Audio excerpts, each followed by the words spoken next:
Novamente, estou aqui saudando os alunos da Faculdade de Direito de Franca, que aqui estão para mais uma aula da disciplina de Ciência Econômica e Política. Nós estamos estudando a unidade 6, a unidade que trata da repartição ou distribuição, e hoje começaremos o item 6.6, que trata dos tributos, a parte que cabe ao Estado, que indiretamente se apropria de uma parte de tudo aquilo que é produzido. Aliás, uma parte que não é pequena, hoje corresponde a cerca de 34%, 35% de tudo aquilo que é produzido no país. Este é um assunto bastante grande, bastante complexo, e hoje, certo?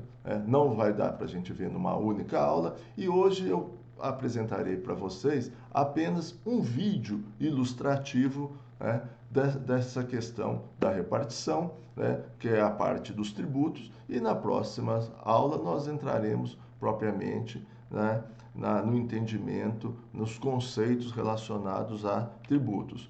Volto a lembrar para vocês que toda a produção econômica é repartida entre aqueles agentes que participaram, proprietários, trabalhadores, capitalistas e empresários. Os proprietários que participam com o fator terra e recebem rendas e aluguéis, os trabalhadores que participam com o fator trabalho, recebem salários, os capitalistas e empresários que participam com o fator capital, recebem juros e lucros, e o Estado se apropria de uma parte na forma de tributos. Já falamos para vocês os conceitos de PIB, certo? Já falamos da parte que cabe aos proprietários, da parte que cabe aos trabalhadores, a parte que cabe aos capitalistas, a parte que cabe aos empresários, só faltando para nós vermos a parte que cabe ao Estado, que são os tributos. Como eu falei para vocês, vamos agora assistir a um vídeo, certo? E na próxima videoaula, certo? Aí nós vamos entrar nos conceitos propriamente relacionados aos tributos. Reflitam, assistam, reflitam, certo? Esse importante tema para a nossa vida, para a vida de todos nós, para a gente debater melhor na próxima videoaula. Até lá, muito obrigado pela atenção, pelo momento. O Jornal Nacional mostrou ontem que a arrecadação de impostos no Brasil bateu um novo recorde, mas que os cidadãos e as empresas não recebem de volta benefícios que estejam à altura daquilo que pagam. Pois hoje o repórter Tunico Ferreira investiga por que é tão necessária uma reforma do sistema tributário brasileiro. A cobrança de impostos pode ser algo cruento. Já provocou revoltas, guerras e mudanças de sistema político. Uma guerra civil na Inglaterra no século XVII instituiu o princípio de que o rei não pode impor impostos sem o consentimento do parlamento. O rei Charles I resistiu, foi executado. Nos Estados Unidos, no século XVIII, a elevação de impostos pela coroa britânica é tida como uma das causas da Revolução Americana que levou à independência do país. Ainda no século XVIII, o peso da carga tributária sobre camponeses, trabalhadores urbanos e negociantes ajudou a incitar a Revolução Francesa, que condenou à guilhotina o rei Luís XVI e a rainha Maria Antonieta.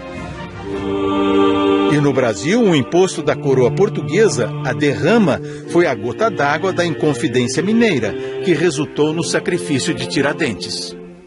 Imposto é uma das primeiras invenções da civilização. Vem lá do Egito Antigo. Sem taxas não há vida comunitária. É a parcela da nossa renda que nós entregamos ao governo para ele fornecer serviços que são essenciais à vida comunitária. Nesse sentido, não há por que ser contra a existência de um sistema tributário. As revoltas do passado ajudaram a criar sistemas de impostos mais democráticos.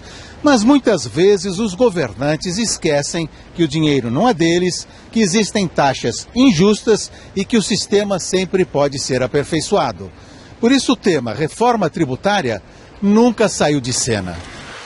No Brasil, a reforma é necessária porque, além de pesada, a estrutura de impostos é considerada desequilibrada. Nos países desenvolvidos, o imposto principal é o de renda e lucros. No Brasil, o que mais pesa no bolso são os impostos sobre o consumo, aqueles embutidos no preço das mercadorias. É injusto, diz este economista. Nós temos um sistema tributário que exagera na mão da tributação sobre o consumo. Os consumidores, sobretudo os mais pobres, não têm a menor ideia do que estão pagando de imposto no que estão comprando. A obrigatoriedade da identificação dos impostos nas notas fiscais, que vai entrar em vigor em junho, poderá dar alguma transparência aos impostos indiretos. A legislação tributária também precisa ser simplificada.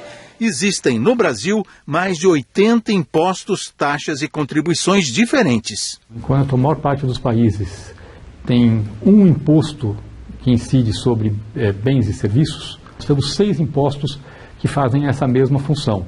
Cada um desses impostos tem a sua própria legislação. Cada um deles, portanto, exige um tempo, uma dedicação das empresas para poder fazer toda a apuração e o recolhimento do imposto. Obviamente, isso tem um custo para o país. Seria preciso também acabar com os impostos em cascata, como COFINS, PIS e ISS. São tributos cobrados em várias etapas da produção, sem que o que foi pago na etapa anterior possa ser abatido. Outra medida, evitar impostos na exportação, para que nossos produtos tenham preços mais competitivos lá fora. E fechar as brechas da legislação que permitem que os estados brasileiros briguem entre si por arrecadação, a chamada guerra fiscal. Os problemas são tantos que exigiriam uma mudança completa. É possível?